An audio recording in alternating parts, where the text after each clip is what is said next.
Hello bachcho, let's read the question. The question says for the equilibrium CH3, CH2, CH2, CH3 with CH3, CH, CH3, CH3, that is isobutane, if the value of Kc is 3.0, the percentage by mass of isobutane in the equilibrium mixture would be option 1 75%, option 2 90%, option 3 30%, option 4 60%.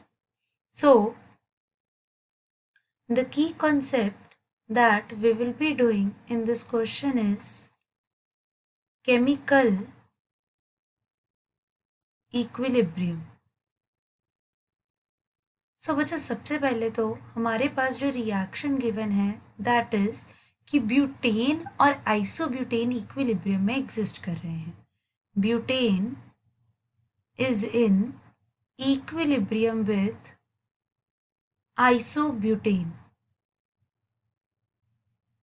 So अब अगर मैं इस reaction में देखूं initially at T is equal to 0, मेरे system में सिर्फ और सिर्फ मेरा रिएक्टेंट होगा, प्रोडक्ट 0 होगा. सपोजिंगली मेरे रिएक्टेंट की जो कंसंट्रेशन मैं ले रही हूँ दैट इज 1, तो मेरा जो प्रोडक्ट है isobutane that is 0. After some time when the equilibrium is reached, what will happen at equilibrium? मेरा कुछ अमाउंट ऑफ रिएक्टेंट जो है वो डिसोसिएट हो जाएगा प्रोडक्ट फॉर्मेशन के लिए. सो 1 माइनस एल्फा. एल्फा क्या है, कितना मेरा ब्यूटेन डिसोसिएट हुआ आइसोब्यूटेन बनाने के लिए. अगर alpha amount of butane dissociate हो रहा है तो एल्फा अमाउंट ऑफ आइसोब्यूटेन की फॉर्मेशन होगी. Now let's look at what is the formula for Kc of the reaction. Kc का हमारे पास formula क्या आएगा, that is concentration of product and the product is isobutane raised to the power their stoichiometry that is 1 divided by concentration of reactant that is the butane raised to the power their stoichiometry that is also 1. Kc की value हमें question में given है 3.0. Isobutane की हमने लिखी जो at equilibrium concentration है that is alpha and butane is 1 minus alpha.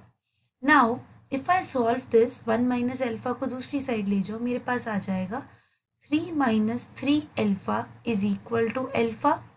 This will become 4 alpha is equal to 3. Alpha is equal to 3 upon 4 that is equal to 0.75.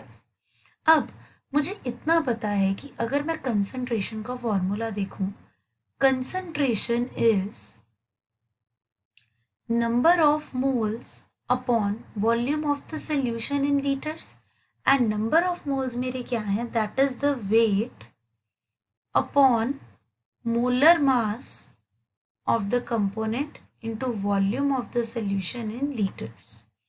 अब इस इक्वेशन में अगर मैं देखूं मेरे पास मोलर मास भी कांस्टेंट है एंड वॉल्यूम जो है मिक्सचर की वो भी कांस्टेंट है. सो वेरिएबल क्या है, only weight. Means I can say that concentration is directly proportional to weight of the substance. So इसीलिए अगर मेरी जो कंसंट्रेशन दैट इज अल्फा 0.75 आ रहा है, I can say my weight is also 0.75. So mass percentage will come out to be mass of the component that is 0.75 upon total mass initially, and total mass initially कितना था that was 1, and because हम percentage निकाल रहे हैं so multiply by 100. So this will come out to be 75%.